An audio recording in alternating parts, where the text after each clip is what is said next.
Vamos falar agora sobre a guerra entre Israel e Hamas. Confira um resumo das últimas 24 horas do conflito na reportagem de Vitor Brown. Vai você, Vitor.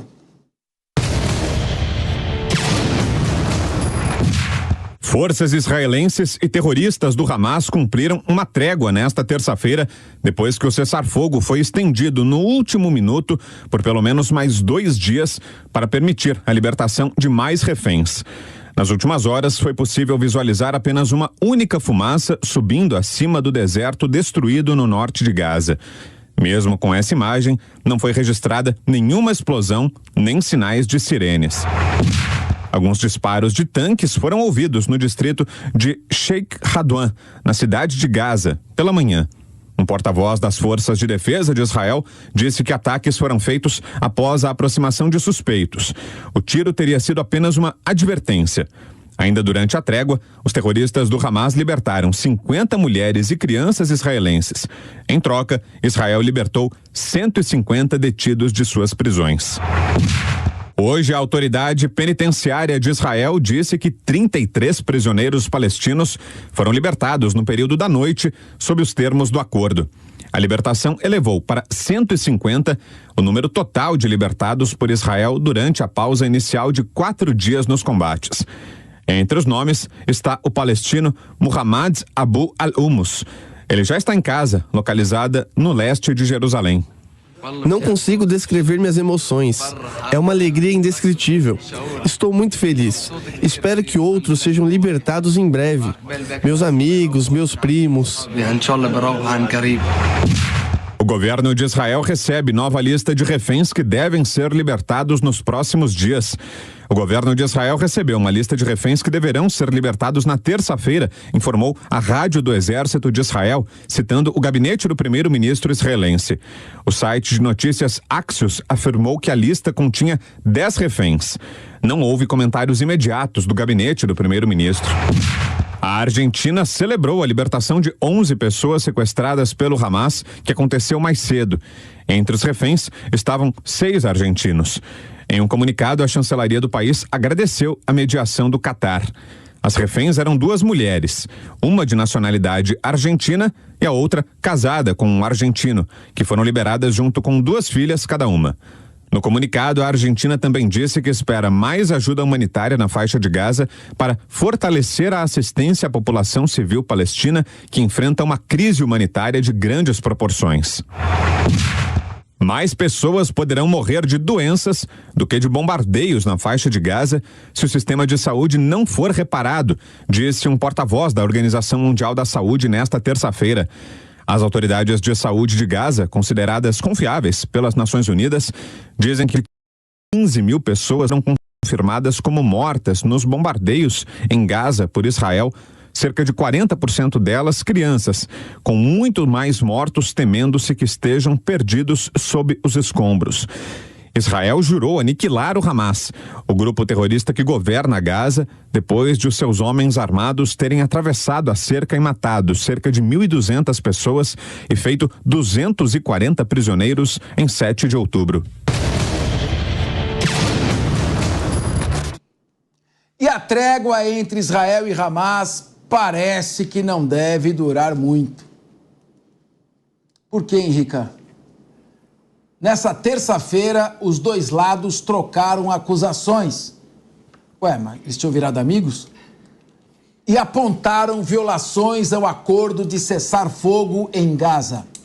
Israel disse que 3 dispositivos de explosão foram detonados perto das tropas das forças de segurança ao norte da faixa de Gaza, violando a estrutura da pausa operacional. Já o Hamas afirmou que, entre aspas, ocorreram atritos, como resultado de uma violação clara pelo inimigo do acordo de trégua. Lembrando que ontem Israel e Hamas entraram em acordo por mais 2 dias de cessar fogo. Mônica Rosenberg, é difícil você, do lado de Israel, que é uma democracia, tem um exército regular, disciplinado, está tendo uma atuação polêmica em Gaza, mas é um exército que está obrigado a seguir regras, tem uma hierarquia de comando. você querer cobrar do Hamas, que tem 17 braços independentes, muitos sobre os quais ele não tem, às vezes, até controle, que vai ter um controle total dessa trégua. Israel está fazendo aquilo que é possível. O objetivo principal tem que ser pegar o maior número de reféns vivos de volta. Agora, se exigir que vai haver um controle total por parte do Hamas das condições dessa trégua, me parece um chororô que não está à altura de um exército como o de Israel. A prioridade de Netanyahu é, não sei se você concorda comigo, primeiro é sobreviver politicamente, claro. Mas a segunda prioridade dele é a volta dos reféns. Qual a sua avaliação? Até porque essas duas coisas estão ligadas, né? Porque as famílias dos reféns já estão pressionando para a queda dele. Então, ele precisa trazer esses reféns de volta para ter um respiro. Agora, eu não acredito, não confio na racionalidade de quem instala QG militar embaixo de hospital. Não acredito, não confio que existe uma grande organização do Hamas. Inclusive, nós vimos que no segundo ou terceiro dia eles começaram a atrasar a entrega de reféns, não ia ter, eles não sabiam onde estão os reféns. Então, está confusa a coisa por lá e nós sabemos que é a organização civil, né, a forma como a sociedade ali se organiza, com a presença do Hamas liderando. Poxa, quem não viu, veja as cenas dos libertados, dos prisioneiros que Israel libertou e entregou. Eles prenderam, mataram, esquartejaram, penduraram em praça pública vários porque consideravam que eram traidores da causa e que tinham se vendido para Israel. Então, nós vimos, novamente, palestinos matando palestinos ali naquele contexto. Achar que existe qualquer tipo de equivalência entre o exército de Israel, o Estado de Israel e o que acontece, infelizmente, na faixa de Gaza, até fazendo sofrer a população palestina, é realmente achar que o mundo é muito cor-de-rosa. O Hamas quer ganhar a guerra das narrativas, eles precisam vencer a opinião pública internacional, eles sabem que na bomba eles vão perder, e para ganhar essa guerra, quanto mais continuar ali a coisa turbulenta, melhor é. Eu continuo muito otimista, acreditando que esse processo de paz, por mais complicado que seja, vai continuar. Bom, Ronaldo Pagotto, em termos operacionais, eu já fiz essa pergunta para o porta-voz do exército israelense. Em termos operacionais, os bombardeios aéreos, eles têm pouca precisão. Estão sujeitos a falhas do serviço de inteligência. Você pode provocar danos colaterais. Eu não sei se morreram 13 mil palestinos, pelo menos esses dados são fornecidos pelos palestinos, e a gente não sabe qual é o nível de confiabilidade, mas certamente está havendo muitos efeitos colaterais, muitas casualidades. Então, eu tenho críticas à forma da reação de Israel em termos operacionais. Agora, também comparar a ação do Hamas, que foi uma ação intencional, planejada, pré-determinada, de eliminação de pessoas, e que muitas delas não tinham nada a ver com o conflito. Tinham jovens ali dançando, que sequer às vezes estão a par do que está acontecendo. Comparar isso com efeitos colaterais da ação do exército israelense, que disparou milhões de panfletos, fez ligações programadas, a população se deslocar do norte para o sul, e numa guerra produz efeitos colaterais, que eu repreendo, já tive isso e faço isso diretamente na minha fala. Eu acho que também são coisas assimétricas, não dá para comparar uma coisa com outra. O que o exército faz e os efeitos colaterais que ele tenta evitar, mas produz, com ação indiscriminada. Como você vê esse conflito? Qual a sua avaliação, Ronaldo Pagotto? Capês, eu acho que eu tenho aqui 46 anos e eu nunca vi uma situação como essa. Acho que é um nível de dramaticidade que nós estamos lidando que eu só conheci estudando história. Nós tivemos uma situação no dia 7, que foi uma ação planejada, uma ação, enfim, com contornos que são chamados de atos terroristas. Isso é um debate, eu não estou aqui repudio, eu acho que não foi uma ação que gerou muito mais contrariedade à causa palestina, isso que aconteceu no dia 7 de outubro. Mas o que aconteceu do 7 de outubro para cá, eu acho que é uma situação que o mundo tem denunciado, eu acho que a ONU está em xeque, o sistema da ONU está em xeque, o próprio Conselho de Segurança da ONU está em xeque, porque aprovou uma posição sobre o conflito E eu acho que o debate não é sobre como é que a gente interpreta. Nós temos visto, e isso é a guerra mais televisionada que nós conhecemos. Nenhuma anterior, nenhum conflito, por mais importante que tenha acontecido, foi tão gravado, registrado como essa.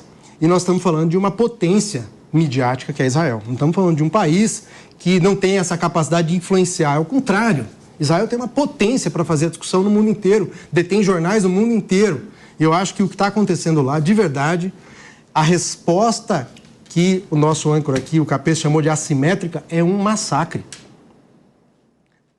Ataque à população civil com aviões, tentando encontrar por baixo, em algum lugar, os alvos, inclusive podendo ter ali os reféns que seriam, então, o objeto da cobiça ou do interesse ou do compromisso de Israel, né, do Estado de Israel. Aqui eu não estou discutindo a população de Israel e os judeus. Essa discussão é uma discussão terrível que se faz. Israel tenta tratar todas as críticas à guerra como sendo antissemitismo. Isso tem que ser rechaçado.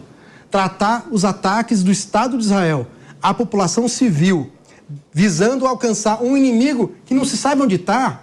O Hamas deve ser uma potência militar tremenda, que eu não tenho nenhuma relação, nenhum respeito, nenhuma simpatia, mas assim, deve ser, porque está conseguindo escapar de um bombardeio tremendo que tem 2.000 pessoas ainda soterradas. Ô, Pagotto, seguinte, o tema também, o tema é quente, mas o Hamas praticou um atentado terrorista vergonhoso. Sim, denunciei. Covarde.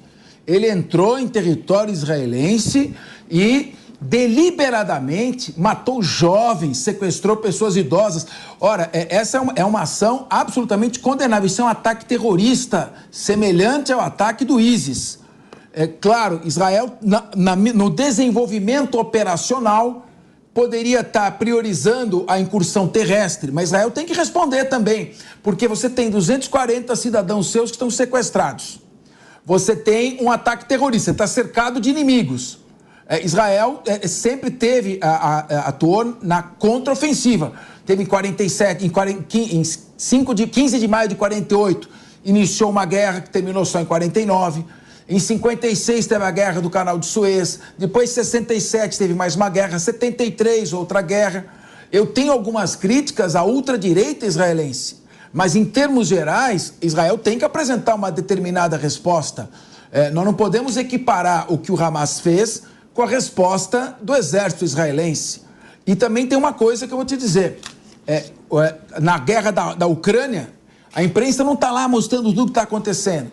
No conflito do Iêmen, na guerra civil da Síria, que não foi uma guerra civil, o Catar e os Estados Unidos financiaram terroristas da Al-Qaeda para derrubar o Bashar al-Assad também, e teve um massacre lá também, e ninguém mostrou. Então, quando é Israel também, ele vai sempre pro olho do furacão. Nós temos que fazer uma separação, e aqui no Linha de Frente, pelo menos a linha tem sido da gente manter um debate equilibrado. Aqui nosso programa considerou o Hamas um grupo terrorista no dia 7 de outubro, quando muitos estavam inibidos ainda. Nós falamos, é um grupo terrorista, praticou um atentado terrorista, ele atua contra os interesses do povo palestino, porque, na verdade, o povo palestino aspira o quê? Melhores condições de vida, aspira a paz. O Hamas faz o jogo de quem? Faz o jogo dos ultra-radicais de Israel que querem a expansão do território israelense. O que o Hamas quer, Capês? Qual é o objetivo escrito na carta do Hamas? Acabar com o Estado de Israel. É simples. Israel não quer acabar com o Estado palestino que nem chegou a existir por questões outras. Israel, tem muita gente lá que quer a solução de 2 estados. O Hamas quer que Israel acabe. Quando você está lidando com um grupo que quer que o outro deixe de existir, não tem mais equiparação, não tem mais discussão, não dá para falar em massacre. Faz 2000 anos que o povo judeu e que hoje está em Israel é perseguido, assassinado. Isso culminou com o Holocausto e durante esses 2000 anos os judeus abaixavam a cabeça e diziam, vai passar, vamos ficar quietos porque vai passar. Perfeito.